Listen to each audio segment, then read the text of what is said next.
انت متخيل حالة الاب او حالة الام شو بتكون؟ البنت بتطلع من البيت وبتقول لأمها انه عندها مشوار لعند رفيقتها مثلا، بعد ساعة ما بترجع، بيجي الليل وما بترجع، بكرة بعد بكرة. أسابيع وشهور. وينها؟ مع مين؟ شو عم تعمل؟ ميتة ولا عايشة؟ شو عم تاكل؟ شو عم تشرب؟ هدول البنات حتى لو ضلوا عايشين فمن خجلهم ما رح يقدروا يرجعوا على بيت أهلهم بعد اللي عم يصير معهم. شو هالقصة هي لك أخي؟ إذا أنت تحرك ضميرك تخيل أهلهم. فهمنا بقى عاكف. هلأ مو وقت هالحكي.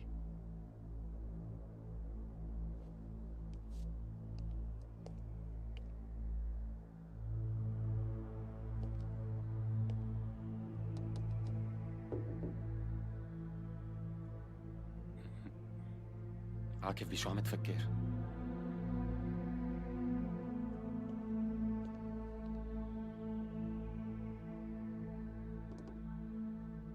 اسمعني إلكر، هذا الزلمة لازم ما يحس بالخلاف اللي بيني وبينك، لأنه إذا حس بشي ما حناخد منه معلومات.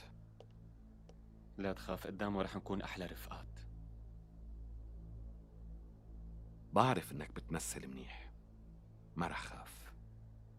بما إنه أنا بنفذ، قل لي أنت كيف رح تقدر تمسك حالك؟ أنا بلاقي حل، بس إذا ما نطق وحكى كل شي عنده وخلينا هالوسخ يروح على المركز، الله أعلم كم بنت رح تضيع بسببه وكم بيت رح يتدمر. هالتحقيق له ثواب كبير إلكر. تركني من الثواب، أنا مع الناحية الإنسانية.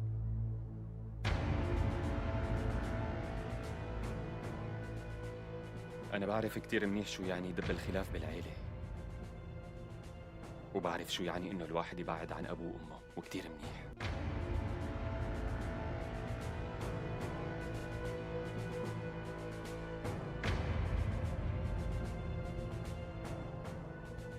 يلا خلينا نفوت لعنده.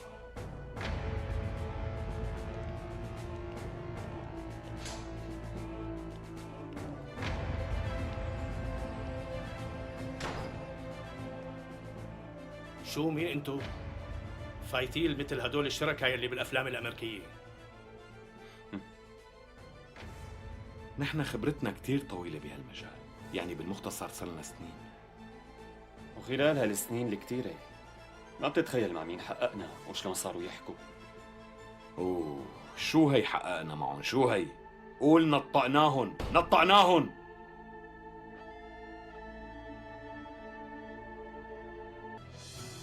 انا ليش لساتني هون؟ ايمتى انتو رح تنقلوني على مديريه الامن؟ انت هون بالمديرية وانت تحت حمايتنا، لهيك بنصحك ترتاح. ارتاح، ادخل. سيدي مثل ما انت امرتني جبت لكم القهوه. تعا معلم تعا. اعطيني السكر زيادة للأخ يلي ما بينزل معه السكر. هلا ما بدي اتدخل بشي ما بفهمه، بس يعني لما تخلصوا شغلكم من هذا الزلمه إيه ما راح يضل عنده لا سكر ولا دم يا سيدي. معلش معلش، خليه يشرب هيك، خليه يخزن سكر منيح.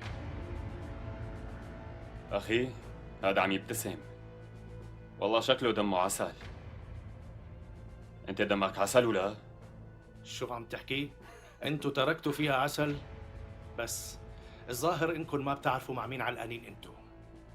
اللي عم شبه هاد ما بيستحي. اشرب هوتك اشرب، نحن لسه ما بلشنا. اشرب.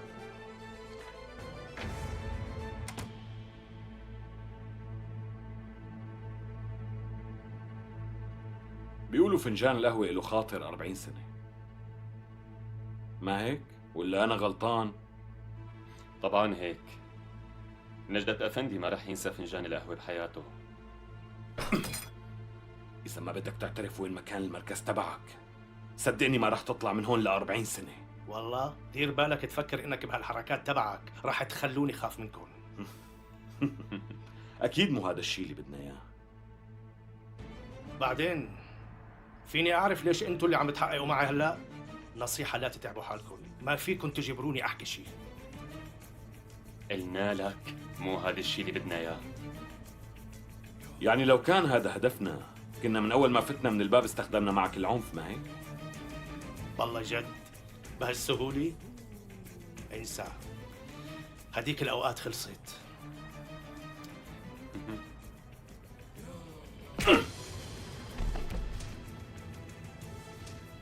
لك انت شو عم تعمل؟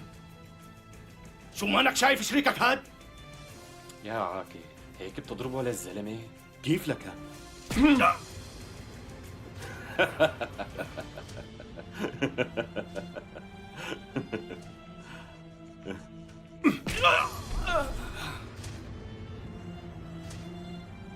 ولك شريك هذا مبين عليه كتير نعنوع، ما هيك؟ اكيد، ليك منظره. والله مزبوط، مبين عليك واحد نعنوع كتير ولو. بس أنا شاب مثل الوردة من شبابنا بيستشهد بسبب واحد وسخة مثلك ولك؟ عم تعود بنات صغار على المخدرات يا كلب، وبعدين عم تبيع هدول البنات لفلان وعلتان وتعبي جيوبك منهم، ولك انت واحد حقير. خدها من وشي لشوف. قم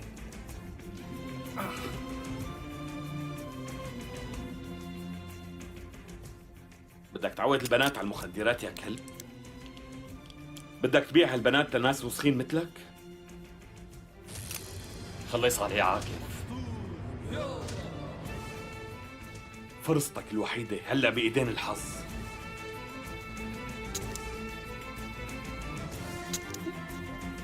الأمهات والأبهات بيربوا وبيتعبوا على أولادهم، وأنت بتجي وبتسرق تعبهم بالوسخ تبعك، ورح تسرق مستقبلنا ومستقبل هالبلد كمان.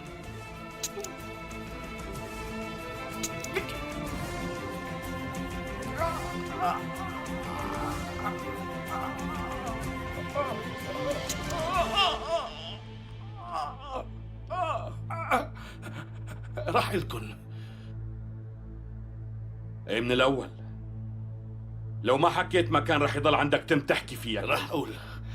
هلا رح أبعت لك الشباب لعندك، وبدك تعطيهم المعلومات اللي بدهم إياها كلياتها. راح أقول. خلص ماشي.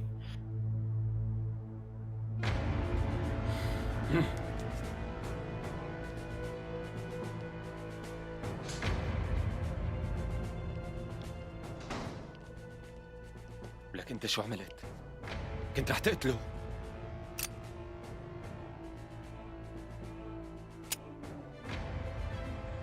كل الرصاصات كانوا بإيدي، هي لعبة كانت خفة إيد بس.